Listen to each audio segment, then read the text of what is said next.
हम लोग जो कह रहे हैं वो बात सही है, लेकिन सिर्फ हमारी ही बात सही है ये तो ज़रूरी नहीं। हेलो माय ब्यूटीफुल फैमिली, कहिए कैसे हैं आप? अनमोल एहसास से मैं हूँ दीपिका और आज फिर सुनाती हूँ आपको एक छोटी सी कहानी। एक राजा था जो बहुत ही अच्छा और बहुत ही प्रजा का ध्यान रखने वाला राजा था। उसे लगा कि अब समय आ गया है जब अपना राजपाट अपने किसी बेटे को सौंप देना चाहिए। उसके 3 बेटे थे, अब वो जज करना चाहता था कि 3 बेटों में से किसे वो राजपाट दे। तो उसने तीनों को बुलाया और ये सोचा कि अब तीनों को दुनियादारी सिखाने का समय आ गया है। तीनों बेटों को बुलाया और कहा कि मैं तुम्हें एक काम देता हूँ, तुम तीनों को एक काम करना है। तो तीनों बेटे उसके काम को करने के लिए तैयार हो गए।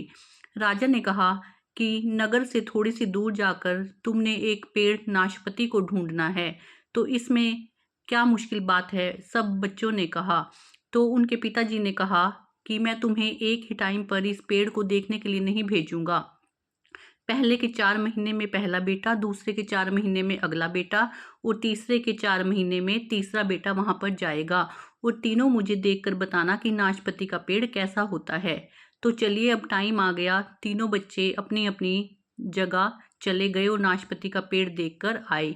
तो पहला बेटा जब नाशपाती का पेड़ देखकर आया तो राजा ने कहा कि बताओ सभी को नाशपाती का पेड़ कैसा होता है। तो बेटे ने कहा कि नाशपाती का पेड़ बड़ा ही बेकार होता है, वो तो एक ठूंठ सा सूखा सा वृक्ष होता है, उस पर ना तो पत्ते थे और ना ही कोई फल था और ना ही कोई फूल था। तो दूसरे बेटे ने उसकी बात काटते हुए कहा कि नहीं नहीं, मैं भी नाशपाती का पेड़ देख कर आया हूँ। नाशपाती का पेड़ तो हरा भरा था। हाँ पिताजी, वो बहुत हरा भरा था, हरे भरे पत्तों से लदा हुआ था, लेकिन उस पर कोई भी फल नहीं लगा हुआ था। अब तीसरा बेटा आया जो कि लास्ट के 4 महीनों में गया था और उसने आकर कहा नहीं पिताजी, नाशपाती का पेड़ हरा भरा भी था और फलों से लदा हुआ भी था। जी हाँ पिताजी, उस पर बहुत अधिक फल लगे हुए थे। अब तीनों बेटे एक दूसरे की बात को काटने लगे और एक दूसरे की बात को बहस करने लगे। धीरे धीरे उनमें वाद विवाद बढ़ने लगा और वे एक दूसरे को कहने लगे कि हम ही सही हैं, नाशपाती का पेड़ जैसा हम देख कर आए हैं वैसा ही होता है। इस पर उनके पिताजी ने उनकी बात को काटते हुए कहा कि तुम तीनों अपनी अपनी जगह सही हो, लेकिन तुम तीनों ने ये बात नोट नहीं की कि मैंने तुम्हें एक ही टाइम पर नाशपाती के पेड़ को देखने के लिए नहीं भेजा था।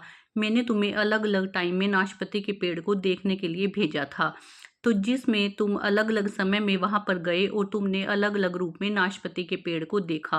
पहले के 4 महीनों में वो हरा भरा नहीं था, सूखा सा था, लेकिन अगले 4 महीनों में उस पर केवल पत्ते ही आए और लास्ट के 4 महीनों में उस पर फल भी आ गए। तो तुम में से कोई भी गलत नहीं है, अपनी अपनी जगह सब सही हैं, लेकिन तुम दूसरों की बात को नहीं मान रहे हो क्योंकि वो भी अपनी जगह सही हैं।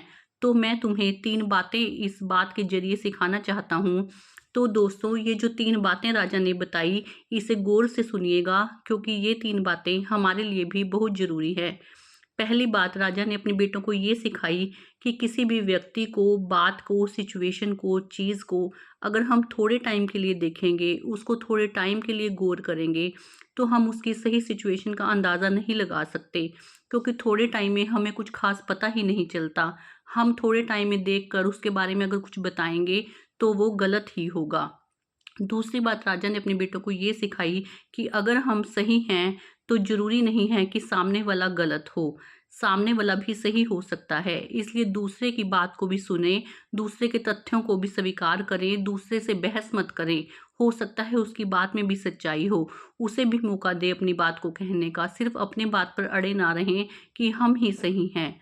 और तीसरी बात राजा ने ये सिखाई कि हर चीज़ का वक्त बदलता है, हर इंसान का वक्त बदलता है। किसी का वक्त ऐसा आज है वैसा कल नहीं होगा। आज अच्छा है तो कल बुरा होगा, आज बुरा है तो कल अच्छा भी आएगा। इसी तरह वो नाशपाती के पेड़ की सिचुएशन भी बदल रही थी। जैसे उसका वक्त जब बुरा था तब वो सिर्फ ठूंठ पेड़ था, फिर उसके बाद उस पर पत्ते आए और जब उसका वक्त बहुत अच्छा आ गया तो उस पर फल भी लगे। इसी तरह हर एक का वक्त आता है। किसी भी वक्त में एक टाइम में देखकर किसी भी इंसान की सिचुएशन को आप जज मत कीजिए। तो दोस्तों ये 3 बातें हमें भी सीखने को मिलती हैं और अगर हम इन 3 बातों को अपनी लाइफ में इम्प्लीमेंट करेंगे तो हमें बहुत कुछ सीखने को मिलेगा। तो आज के लिए इतना ही दोस्तों, मिलूँगी आपसे नई कहानी के साथ। तब तक के लिए stay blessed, stay beautiful, stay happy. नमस्कार दोस्तों।